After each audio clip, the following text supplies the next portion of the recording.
We are following No Kings rallies across the country and here in North Texas. And we are also in a first alert weather day, taking a live look at the North Texas skies. Thank you so much for being with us on WFAA+. I'm Morgan Young. And I'm Rebecca Lopez. As I told you, we've been following No Kings rallies. These are rallies of people across the country who are protesting the actions from the Trump administration.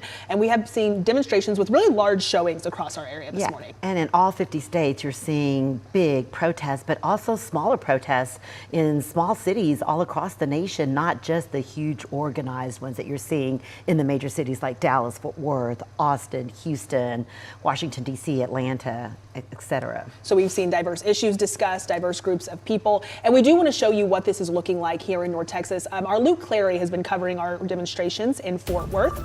Luke, what are you seeing now? Well, I'll tell you, Morgan, that the crowd now is dwindling a bit here in downtown Fort Worth. There were thousands of people earlier. The rain is still coming down a bit. And so far as we know, there really haven't been any security issues. But there is something that we're just kind of keeping an eye on here. If you want to just take a closer look there, we do see someone who appears to be a counter-protester waving a Trump flag. They've been kind of walking back and forth on the periphery here. On the sidewalk, there are a handful of security volunteers or organizers in those orange vests who've just kind of been surrounding this individual, sort of hovering around, perhaps trying to make sure that no fights break out. You can maybe just make out that it looks like folks are exchanging words there. So again, as we have heard from the organizers here so far, nothing so much to worry about in terms of security. This event seems to have gone off pretty much without a hitch. There is a large police presence here, officers mounted on bicycles and in cruisers. They had those barricades up to allow the march to safely proceed up and down the streets of Fort Worth. And then if we just want to turn back toward the crowd, you could see, just to kind of give you a visual here, this entire park was filled to the brim at the peak of this crowd. And as you can see, as the rain is coming down and as the afternoon is sort of wearing on, we are seeing people stream toward the exits. We still hear very passionate speakers up there. I'm not sure if you can make it out, but at the very end of the park, there is a stage up there. People have been taking turns at the microphone, and at times, with a very hard edge, passions running very high here. You could see some of the signs perhaps as well with those very stark political messages. So again, this is just one of many of these No Kings protests that are playing out across North Texas and across the country. But as the afternoon wears on and as the rain comes and goes, we are again starting to see this crowd here in Fort Worth disperse. Well, Back to you. Luke, before we let you go, I do have a question for you, if that's all right. I know you started your day in Arlington. You're seeing, the Fort Worth now. It's been a long day for you. The organizers of this said that they wanted this to be peaceful. Some used the word joyful and patriotic. And so just kind of reflecting on the day you've had, how would you describe the energy throughout the different events and different folks that you were able to talk to? Sure, getting started this morning, we were in downtown Arlington. I described it as kind of a gauntlet. You had people on both sides of the street carrying signs, and the mood there really was joyful. I think that's a good word for it. People were smiling and chatting with one another, and as cars came by, you could hear them honking in support of that message. It really had the vibe of, I don't know, like a street dance or street party, or a concert or some kind of a sporting event. It wasn't like really hardcore political messaging, at least in Arlington. Now, when we got here in Fort Worth and as the clouds started to kind of roll in and you could hear the messaging from the stage, a lot more, I would say a bit more dire, a little harder edge. And talking to people, there are folks out here that really do feel as though their rights are at stake. And so you can probably hear the honking and the cheering in the background here as well. So there is a mix of that. There is that joyful and party-like atmosphere. There are definitely a lot of people out here waving the American flag. So they're really kind of sharing that patriotic message, that it is patriotic to protest and to dissent and to exercise your First Amendment right. So we're really seeing a wide variety of people across generations, a very diverse crowd, and again, I would say even a range of emotions from, in some cases, fear and anger to joy, and just really finding solidarity and a power in this togetherness here at this No Kings protest in Fort Worth.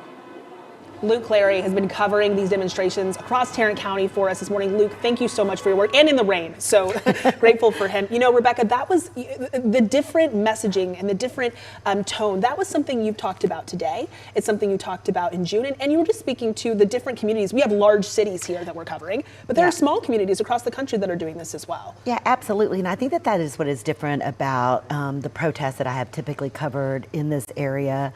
Typically, you do have the same organizers, same type of groups that are out there protesting. Typically, it's involving some sort of police brutality or excessive force by police officers. Typically, you see a lot of those types of protests. And we have had also large immigration protests here in the past. There was one maybe about 15, 20 years ago that brought out 500,000 people in downtown Dallas. But what you are seeing here is just people that have never protested before.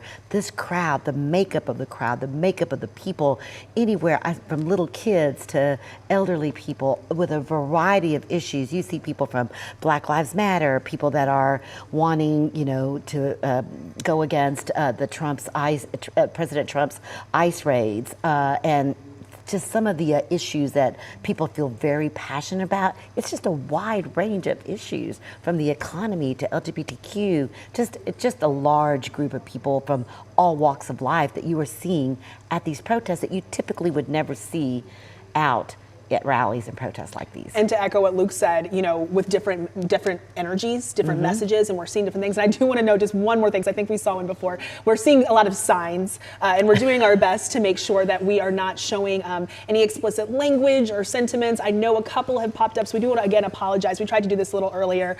Just if you do see any language on there, we're trying to avoid it, but it's live TV. We're doing our best. Let's get to Tiffany Liu, who is in Dallas, where the March portion of this demonstration is supposed to start any minute now. Tiffany, how are things going out there? Morgan, it's been a roller coaster here at the Dallas protest. It was raining super, super hard just about 15 minutes ago, and now the rain has lifted and people are still here right now. There are folks speaking at this time, but my understanding is that after they speak, people are going to start marching around downtown Dallas. Lauren's sort of panning around here, just showing you the thousands of people that are out here with different signs. Folks, I was watching people actually draw their signs in the parking lot too before the protest when we arrived earlier today. So many people are here for different reasons. Actually, earlier I heard them talking about the rainbow sidewalks in Oak Lawn and asking and demanding for folks to leave that alone, that it's funded by private donors, and that's one of the issues people are fighting for, is LGBTQ rights, immigration rights. People have also talked about as well, concerns with ICE. But if you just look here in the crowds behind me, you can see there are so many different people. Let's walk a little bit here and just show you. We're going to try to walk through this crowd and zigzag through, but there are just so many different people. The demographics of this crowd are also a very wide range as well. Here, I'll follow you. I'm going to watch your back over here while you walk. We've seen veterans here. We've seen people from that are passionate about Black Lives Matter. We've seen people who are passionate about military rights as well. All these different signs. People are fighting for different things, and all of it is against what they believe the Trump administration is doing. So again, this Dallas rally here that we're at, the march is going to start here shortly after the speakers talk here. They said 1:30. We're now at 1:40, so the march should be starting soon. We're going to continue to cover this rally, but for now, let's send it back to you in the studio. Becca here. I'm just going to ask you a quick question. Have you seen any people signing people up to vote? Because I have heard, and I saw at the last rally that they had people signing people up to vote. Are you seeing a voter drive out there? Yeah, I think there is. Lauren, can you pan over to that tent right over there? There's a tent over there, and I also see folks on the sidewalk with clipboards as well. I'm not exactly sure what they're doing at the tent, but it possibly could be that. But I did see people on the sidewalk with clipboards. At these events, these rallies like this, we do frequently see people trying to register folks to vote as well. We're getting a little closer just so we could take a look at what that is for you here. It is it's actually a union, it looks like, of the United Steelworkers. They're here. But yeah, it looks like the Ellis County Democrats are here as well. So I will find that out and I will let you know. But also, just so you guys know, there has been police presence around here. It's sort of at the perimeter of the event. No one's dressed in riot gear or anything overall for the last hour and a half, 45 minutes. This has been a very peaceful protest. And as the march begins, we hope it continues to be that way. Rebecca, Morgan, Thank you, Tiffany.